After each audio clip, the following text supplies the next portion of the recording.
2024년에 여행이라는 그 주제로 제가 말씀을 준비를 했습니다. 뭐 잘 아시겠지만 여행 갈 때는 이렇게 조금 뭐랄까 기대도 있고 우리 어렸을 때 소풍 갈 때 전날은 저 같은 경우에는 잠을 많이 설쳤어요. 그리고 뭐 여행이라는 게 뭐 다양하게 신혼여행도 있고 그다음에 뭐 요즘은 칠순 여행을 많이 하시더라고요. 한가분 여행은 잘 안 하시고 그다음에 이제 뭐 수학여행 같은 그런 추억들도 많이 있을 겁니다. 특별히 우리가 이제 해외여행 갈 때는 우리가 이제 그쪽 사정을 전혀 모르니까 가이드가 필요하죠. 길 안내하는 사람들. 근데 이제 우리가 2024년에 우리의 한 해 동안을 길 안내하실 분이 누구냐? 뭐 그분은 잘 아시겠지만 성령님과 동행한다라고 생각하시면 맞습니다.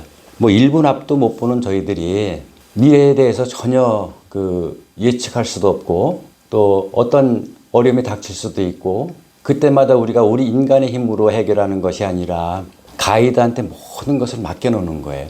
그 부력에 내 몸을 맡겨라고 제가 말씀드린 적이 있는데 하나님 성령님의 능력에 나를 온전히 거기다가 100% 맡겨버리는 거예요. 그래서 이제 가이드에 대해서 제가 좀 설명을 드리려고 하는데 가이드는 친절해야 됩니다. 뭐 여행 가이드든 뭐 인생 가이드든 친절해야 되는데 예수님 같은 경우에는 베드로를 찾아가셨어요. 베드로는 뭐 자기 일만 하는 거예요.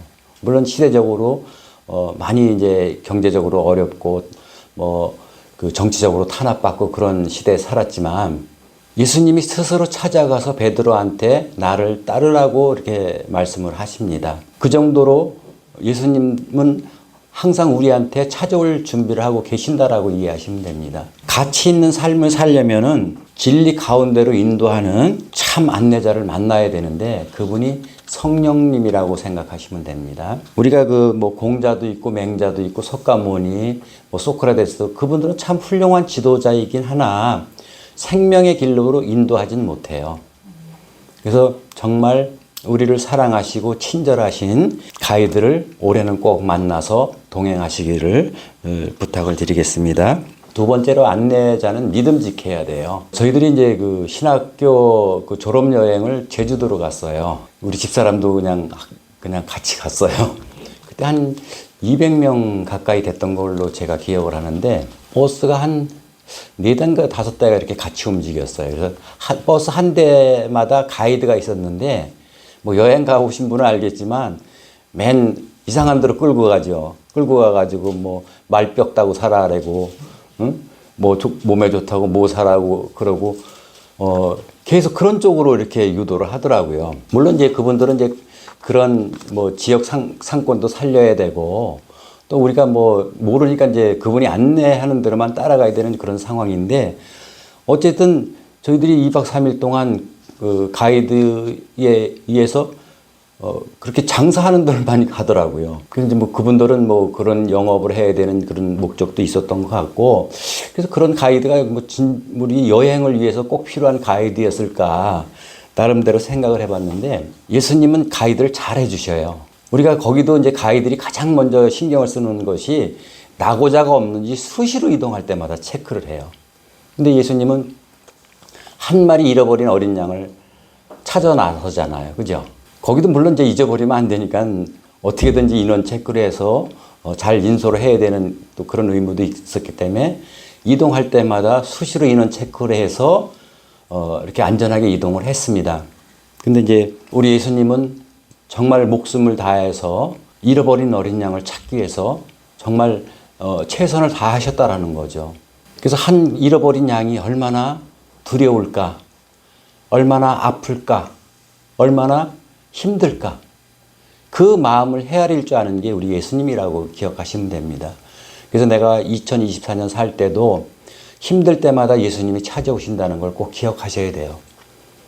내가 어려울 때 성령님이 동행해 준다는 걸 꼭 기억하셔야 됩니다. 그래서 예수님께서 우리한테 요구하는 것은 그냥 예수님을 따라오라고 하는 거예요. 믿고 따르라. 우리는 그냥 예수님의 그 믿고 따르라는 말을 정말 믿고 순종하면 된다는 거죠. 그리고 이제 세 번째, 안내자는 확실히 알아야 돼. 내가 제주도에 처음 갔으니까 뭐 지리도 잘 모르고 뭐가 재미있는 뭐 이렇게 관광지인지도 모르고 뭐 어디 가야 뭐 흥미로운 걸 볼 수 있는지도 전혀 모릅니다. 그분들을 쫓아다닐 수밖에 없죠. 스케줄대로 움직일 수밖에 없는데 2024년을 다 확실히 아는 사람은 예수님밖에 없다라는 거죠. 우리는 정말 한 1분 후에 일도 잘 예측이 안 되고 뭐 한 달 후에 무슨 일이 있을지 뭐 6개월 후에 무슨 일이 있을지 아무도 모른다라는 거죠. 근데 가이드의 자격을 가지려면은요, 그래도 최소한 우리의 미래를 다 파악하시고 우리를 안전하게 이끄시는 우리 성령님을 따라야 된다라는 거죠. 그리고 이제 여행 갈 때 중요한 게 있죠. 이게 제가 오늘 이 말씀을 드리려고 이제 이 본문을 준비를 했는데요. 여행 혼자 가면 재밌을까요? 재미없을까요? 우리 아들만 웃네. 그러니까 여행은 자기하고 좋은 사람하고 가야 돼요. 제가 저희 집사람은 참 다른 사람들은 그냥 학생들만 왔는데 저는 집사람하고 같이 가니까 너무 좋았어요. 그리고 이제 우리 집사람이 여행을 굉장히 좋아합니다. 초창기에 만났을 때는 진짜 좀 겨울에 시간 있고 그랬을 때 둘이서 이제 자가용 가지고 짐 싸서 먹을 거 싸가지고 뭐 이제 여기저기 막 그렇게 둘이 여행을 했었는데 점점 여행하는 시간이 없어져요. 그래서 이제 뭐 특히 뭐 교회를 이렇게 하고부터는 한 번도 여행을 못 갔어요. 여행을 갈 때 그런 게 있어요. 정말 내가 사랑하는 사람하고 그리고 내가 좋아하는 사람하고 여행을 가면은 그 즐거움이 배가 된다라는 거. 무조건 교회도 중요하지만 저는 이제 가정을 좀 더 포커스를 맞추고 싶었었어요. 가정이 부부가 서로 하나가 되고 서로 사랑하는 관계가 됐을 때 그때 교회도 이렇게 성장할 수 있고 교회에서 충성할 수 있는 마음도 있는 거지, 부부가 관계가 서로 갈등의 관계거나 서로 불신의 관계라고 하면은요, 그건 그 말 자체로 가정이 화목하지 않으면 거기에 생지옥이나 마찬가지예요. 다 경험해 보셨겠지만, 살아보셔서 알지만, 매일 이렇게 얼굴 맞대고 사는 부부가 그렇게 달라. 달라도 너무 달라. 신경질 나게 달라. 근데 이제 우리는 그런 것들을 초월해야 된다는 거죠. 여행을 갈 때는 정말 사랑하는 사람하고 같이 갔으면 좋겠다. 우리가 특히 믿는 사람들은 2024년 여행도 부부하고 합심해서 그 1년을 우리가 성령님을 따라간다고 하면은 뭐 근심 걱정 십자가에 맡기면 됩니다. 그러니까 남편은 아내의 입장에서, 아내는 남편의 입장에서 서로 이해하고 모든 단점을 사랑으로 감싸주는 이런 가정이 되면은 그 이상 큰 축복이 없다고 저는 생각을 합니다. 그래서 사람들 하는 얘기들이 노년에 어르신들이 이렇게 손잡고 다니는 걸 보면은 그 모습 자체가 굉장히 아름답다고 합니다. 물론 나이 들어서 얼굴에 주름살도 있고 머리는 허할지라도 두 부부가 이렇게 서로 이해하면서 부추기면서 이렇게 다니는 모습이, 그런 모습이 천국의 모습이 아닌가, 저는 그런 생각을 해봤습니다. 장민호의 여행 갑시다 이 노래 아시죠? 들어보셨죠? 저는 이거를 여행 갑시다를 그러니까 천국 갑시다 이렇게 한번 바꿔봤어요. 그러면 제가 뭐 유행가를 할 수는 없으니까 제가 가사를 좀 읽어드릴게요. 천국 갑시다 나의 여자여, 하나뿐인 나의 여자여, 상처투성이 병이 들어버린 당신, 여행 가서 낫게 하리다. 나란 사람 하나만 믿고 같이 살아온 바보같이 착한 사람아, 남자는 말합니다. 고맙고요 감사해요. 오직 나만 아는 사람아. 2절은 안아봅시다 나의 여자여, 하나뿐인 나의 여자여. 고운 얼굴에 쓰여진 슬픈 이야기 오늘 밤에 지어봅시다. 나란 사람 하나만 믿고 같이 살아온 바보같이 착한 사람아, 남자는 말합니다. 고맙고요 감사해요. 오직 나만 아는 사람아. 이렇게 뭐 부부는 평생 뭐 자식 뒷바라지하고 남편 뒷바라지하고 이렇게 고생한 아내에게 이렇게 천국 여행을 좀 같이 가면 어떨까? 손잡고 천국에 같이 들어가면 어떨까? 물론 이제 이렇게 혼자 사시는 분들은 제가 그런 생각을 했어요. 우리 조금 부부의 관계, 가족의 관계가 조금 더 나아가면은 그게 교회의 공동체의 관계예요. 저와 여러분이 한 가족이다라고 생각을 하고 우리가 다 같이 손잡고 2024년을 한번 여행을 해봤으면 어떨까, 이제 그런 생각을 해봤습니다.